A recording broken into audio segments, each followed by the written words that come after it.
in your parking garage is this.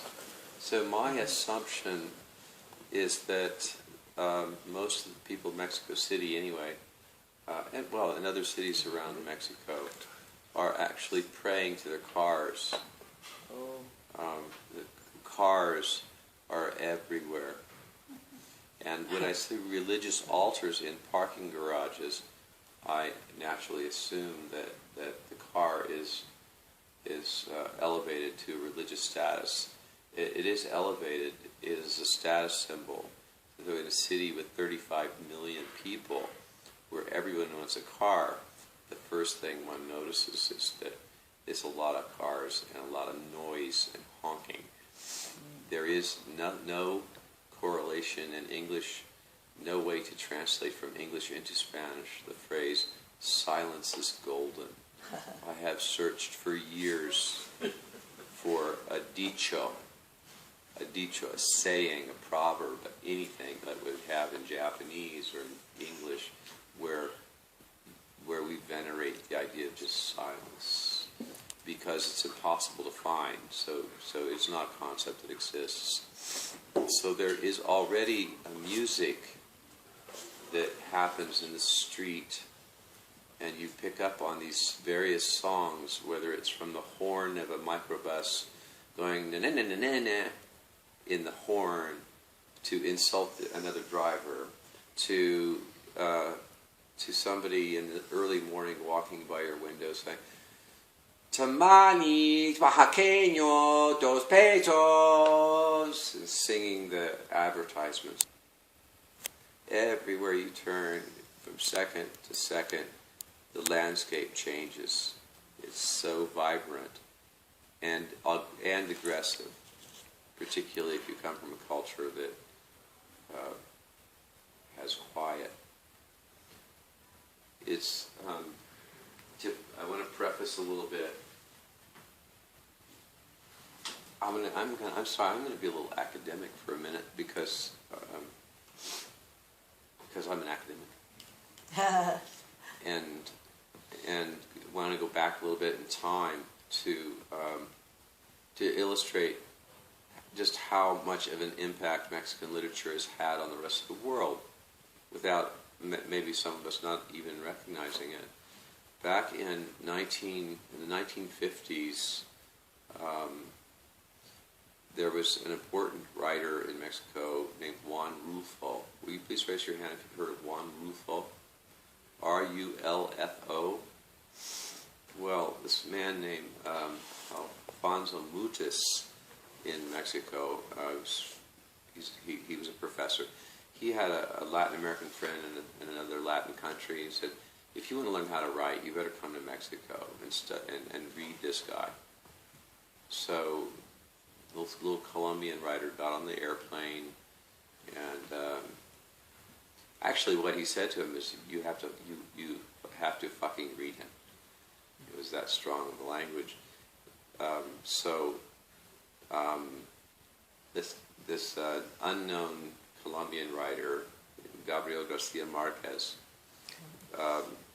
not only read the books of Juan Rulfo, Llanos and Llamas, The Plains on Fire, and Pedro Paramor, he memorized them. He memorized them, and he sucked in the and spilled out to the rest of the world what Juan Rulfo had created, which we now understand as magical realism.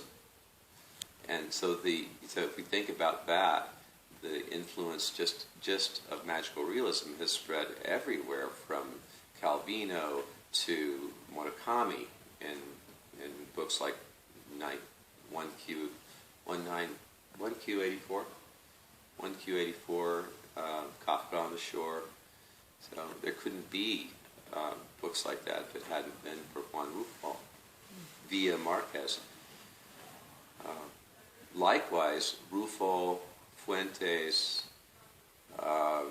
Vargas Llosa, all are reading Faulkner. So the influence, when we're talking about Mexican literature, the influence is crossing both ways. They're and you'll hear that in a little poem.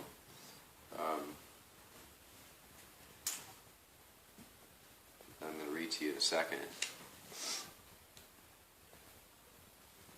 Okay. So Juan Rulfo's, I said I couldn't talk about Mexico without addressing the political. Juan Rulfo's best friend and editor was, in his own right, a fabulous poet, widely recognized as the equivalent of the T.S. Eliot in the Latin American world. His name was Alí Chumacero. Chumacero, he died 4 years ago. Chumacero is loved and hated, much the way we have loved and hated T.S. Eliot, because he rose to a stature of authority. And the battle lines that are drawn in Mexico tend to place so not me, I ignored the entire political division. They tend to draw their battle line in terms of who's a government insider and who's a government outsider. So, and if you're a poet like Jaime Sabines, or Óscar Oliva, who's come to Mexico City the way our writers would flock to New York City, you're still an outsider because you're not part of the government. You're not made ambassador to India like Octavio Paz, or ambassador to China like Elva Macías, or ambassador to France like her husband. So there's a group of poets there, and this is since the revolution. And it's gotten worse and worse, I think, that are, in a way, it's nice to, if you're the president, you can call up Carlos Fuentes and say, could you come over to our White House, they're called Los Pinos, and advise us. So Carlos Fuentes will get a call and advise the government, and Octavio Paz will advise the government. But it also puts them in an insular place that separates them from the people. So many of us have probably read The Labyrinth of Solitude, and we have an idea of the fracture in of the culture. That is representative of the middle class or upper middle class. But a taxi driver will not have read Octavio Paz, whereas a taxi driver will have read Jaime Sabines. So as an analogy, you might think of the Sabines versus Paz as a kind of political paradigm or analogy for the politics there. My grandmother never read any poetry except for Joyce Kilmer. There is nothing lovelier than a tree. Joyce Kilmer and Robert Frost. Robert Frost was the poet of and on the other hand, the T.S. Eliot, who becomes the authority, or a figure for authority. So that's a good place to start in, I can remember, it's alphabetical. But by the way, this is what came out of the first 5 years in Mexico. This is called The Rivers Wide. El Rio Sancho, 20 Mexican poets. And it was presented in Austin the same day that Dancing on Odessa was presented. So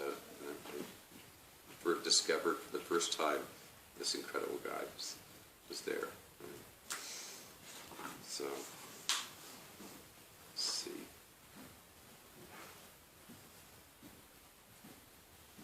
Chumacero. Sabines, 270.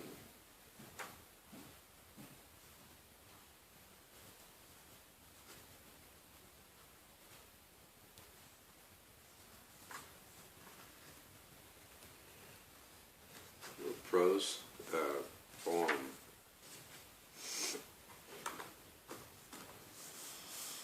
that Mexicans are self-critical, like many Western cultures. You know, they're not Chinese. The idea of criticizing their culture, a writer like Mo Yan in China has to be very, very careful. Some of his books aren't publishable because there's a hint of criticism, right? But that's not the case. There's a great deal of free speech in Mexico because nobody cares. There's a lot of apathy. And, well, recently, Peña Nieto, I call him Peña in the ass. Peña Nieto, the president, is trying to clamp down on internet. So there's been a lot of protesting, even violent protests. So a great deal of the literature is satirical and attacks the hypocrisy of machismoism and the authority of the PRI. This is by Jaime Sabinas. I walk in the shadow of W.S. Merwin.